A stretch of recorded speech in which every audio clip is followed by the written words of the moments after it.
He's very mild-mannered and, it seems funny to say, but normal. His films are very visceral, and I think they're at their best when they're visceral. Incredibly challenging, iconoclastic, anarchic horror. I hope you don't have a weak stomach. The scar was, a vagina. He's a nice Canadian boy. He used to be. Now he's an artist.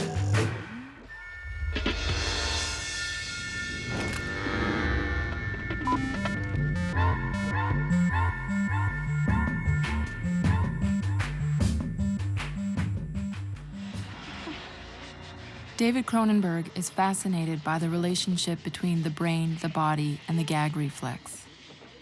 There's a tradition in classic horror films where you don't show the terrible, grotesque, horrible thing on camera.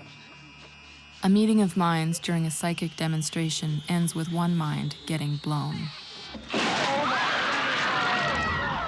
And David Cronenberg decided, no, I want to show it because you can't imagine a human head exploding because you've never seen it before, so I'm going to show it to you. Popcorn was flying. People were like, oh! It was quite literally fireworks of gore. Your films are probably best known, symbolized by the exploding head at the beginning of Scanners. How do you feel about that? The idea of an energy in a mind that can't be physically contained is very appropriate, I think, to the way I feel sometimes, for one. I'd be happy to be known by that for a while anyway, until the next movie.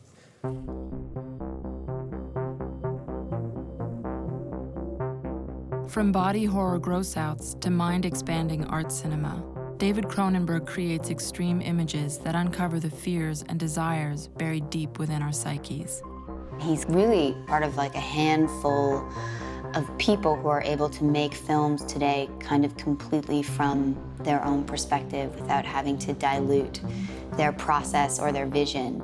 David creates images like virus that actually infect you with concerns that were not your own in the beginning.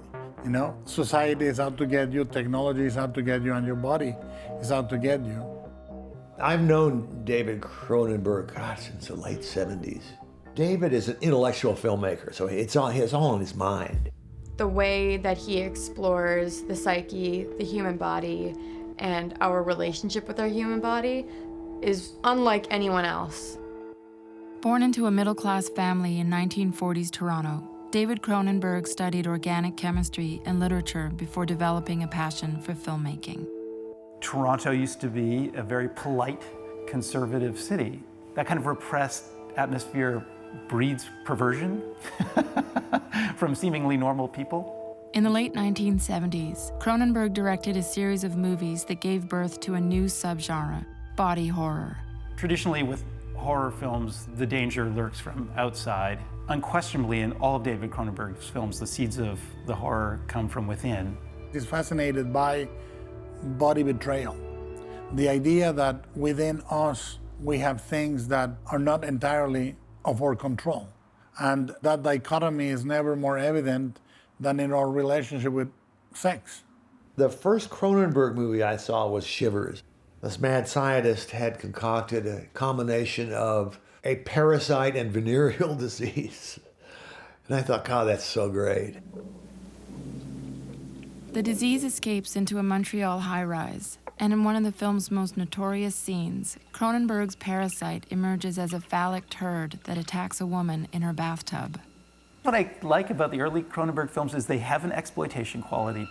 Their cheapness and their dirty underground quality makes them a little more frightening and dangerous, like that scene in the bathtub with the parasite. Cronenberg's B-movie monster carries with it a deeper anxiety about sexuality. Unfortunately for me, I saw that movie before I had sex. So for a while, I thought, maybe that sex thing is not all that it's cut out to be. Shivers' final scene offers a dark vision of the sexual revolution as the infected tenants attack the only resident free of the virus. The end actually tells you that the only way to deal with horror is to be part of it. The ultimate way to deal with temptation is to give in. There's something joyful about it, and you kind of wonder whether the filmmaker is on the side of the parasites rather than the human beings. Shivers was attacked in the Canadian press, accused of using public arts funding to make sadistic pornography. And Cronenberg's landlord evicted him under a so-called morals clause. The power of any real artist is to be, at some point in his career, misunderstood. Shivers was the most profitable Canadian movie of its era, and the films to follow cemented Cronenberg's place as the king of body horror. In 1983, the director found a new terror in technology. When does the plot start to unravel here? I mean, who's this black guy? Is he a political prisoner? James Woods plays a cable TV station owner Just goes on like that for an hour. who sees potential profit in a sinister torture porn program. Torture, murder. An apparent reference to Cronenberg's own outlaw cinema. We never leave that room. Videodrome is like the book of the apocalypse for our modern times. It prophesizes everything that is happening right now. When Woods is seduced by Videodrome's mystery signal and his TV seems to come to life, Cronenberg creates an unforgettable image of the fusion of biology and technology. These inanimate objects are given animation, or they're given this like fleshy humanness. Videodrome represented a sexual curiosity and a voyeurism, and how the voyeurism can destroy you and disintegrate you. It really deals with cyberculture as a drug, as an addiction. Literally, your desires will consume you, and media will devour you, and you will become the media. There's kind of this great space that you have when you're watching a Cronenberg film to kind of think, what the is that? There's no way that movie would get made now. It's so anti-establishment and so subversive and bizarre. It's asking the audience to question how they ingest media. Too wild for the mainstream and too intellectual for the horror audience, Videodrome was Cronenberg's first commercial flop. But the director's daring originality caught the eye of Hollywood. After a successful adaptation of Stephen King's The Dead Zone, he was hired to remake a 1950s sci-fi classic. This was one of the rare occasions where a remake took the basic premise of the original film to another plane, somewhere far, far more interesting and sophisticated and better. If you look at the original Fly and this, they have nothing in common, basically, except a man gets mixed up with a fly. In Cronenberg's remake, Jeff Goldblum plays scientist Seth Brundle, whose DNA is fused with that of a fly during a botched teleportation experiment. As Brundle enters the telepod that will lead to his transformation, Cronenberg offers an ironic evolutionary chart, from monkey to man to monster. It's dealing with such a clear B-movie science fiction premise that automatically hooks you. But he actually makes it a philosophical journey through the process of Franz Kafka's The Metamorphosis, you know? Geena Davis was cast as Veronica, a journalist who falls in love with Brundle and witnesses his mutation. David told us that getting mixed with the fly was sort of a metaphor for having a deadly illness. You know, this is like people who are terrifically in love and then one of them falls horribly ill. There's a scene where he's talking to me and his ear falls off, and it's his worst moment, his lowest moment. I'm scared. You know, David likes to explore things that happen with people's bodies. Brundle is a perfect Cronenberg hero, a brilliant mind trapped inside a body in revolt. David truly has compassion for Brundle. He, in many ways, is similar to him because it was his intellect, his curiosity, that got him into these things. The Fly was a critical and box office smash. But despite Cronenberg's earlier flirtations with mainstream projects like Top Gun and Flashdance, he decides to continue pursuing his own unique vision. That's where David Cronenberg and Hollywood really parted company, is he just doesn't have a sentimental bone in his body. He can't do it. Making his films here in Canada is a big reason why he's able to keep his kind of creative control. Cronenberg found a new audience with Dead Ringers, a study of the tragic fusion between twin gynecologists played by Jeremy Irons. Dead Ringers was kind of a turning point in his career. He was making a movie that looked about as great as anything else out there, and he had one of the world's greatest actors giving one of their greatest performances. We are about to separate the Siamese twins. In the film's finale, the twins' morbid bond leads to their mutual destruction. Here, Cronenberg shows that a fractured mind is even more destructive than a body in revolt. Don't forget the good part. It's a horribly depressing, tragic, operatic kind of finale. It is about the human condition. It's about how the closest kind of relationships can ultimately be destructive.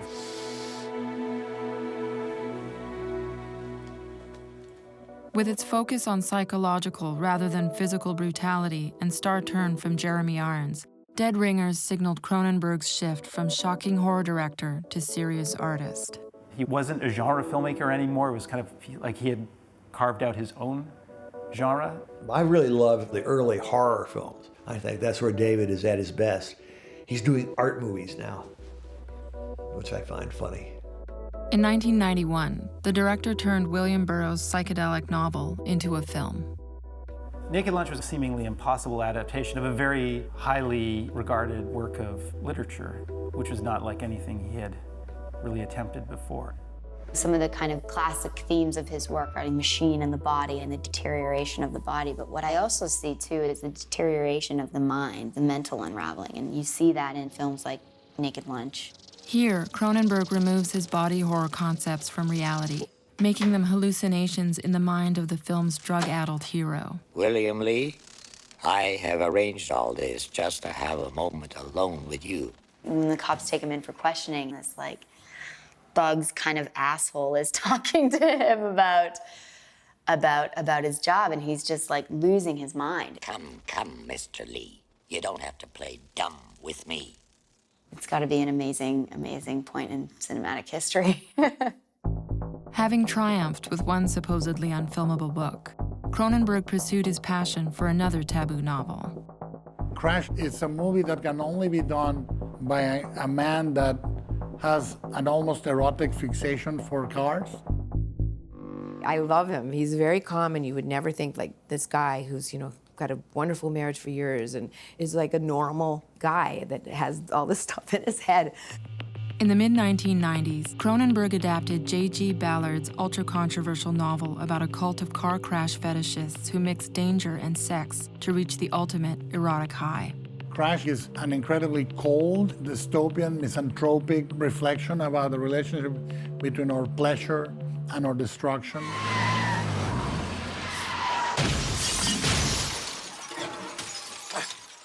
In the horrific collision that opens the film, two seemingly normal people find erotic awakening in the near-death experience.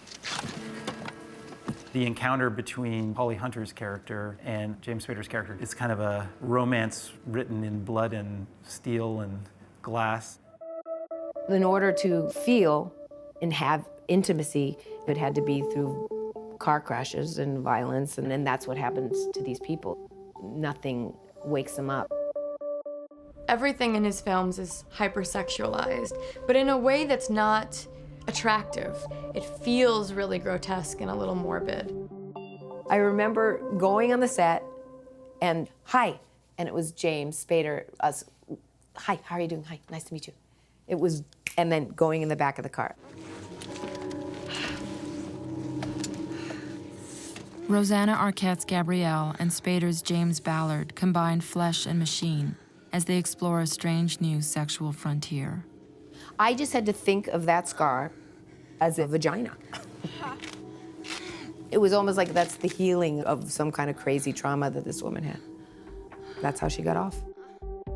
He always has, like, these women who are very kind of complex and sexy and smart, but very confused and dystopian in their ethics. At its Cannes premiere, the film was intensely controversial. The rage and the anger, there were of people who were just so incensed and hated it. And then there you had Bernardo Bertolucci, who just thought it was a masterpiece. Crash took home a special jury prize for audacity, cementing Cronenberg's reputation as an uncompromising cinematic outsider. Every time he's about to sell out, He calls me and he says, I think this time I'm gonna do it. I go, God bless, that sounds fantastic. And then, a month later, I know he didn't do it. But over a decade after his commercial hit, Cronenberg began to pay a price for his independence.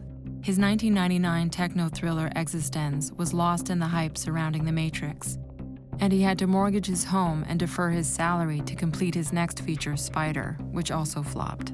Spider made nothing, absolutely nothing. I mean, I ran into David Cronenberg at the Egyptian Theater in Hollywood, and I said hi, and he was desperate to get a film, and I think History of Violence landed on his desk, and he found a way to make it his own. Based on a graphic novel, A History of Violence stars Viggo Mortensen as Tom Stahl, a small-town family man hiding his past as a vicious gangster. Sir, we don't carry much cash here. You gentlemen are certainly welcome to all of it. Well, I know that, asshole. Believe me. I do know that! In this seemingly perfectly normal, upstanding individual, there lurks this savage spirit. When two men rob his diner, Tom is forced to reveal his violent nature. It was about the intimacy of the violence, how you kill somebody when you're close enough to kiss them. As Tom slaughters the crooks, Cronenberg focuses on the brutal reality of bloodshed. He really shows the ugliness of the violence. He lingers on the aftermath.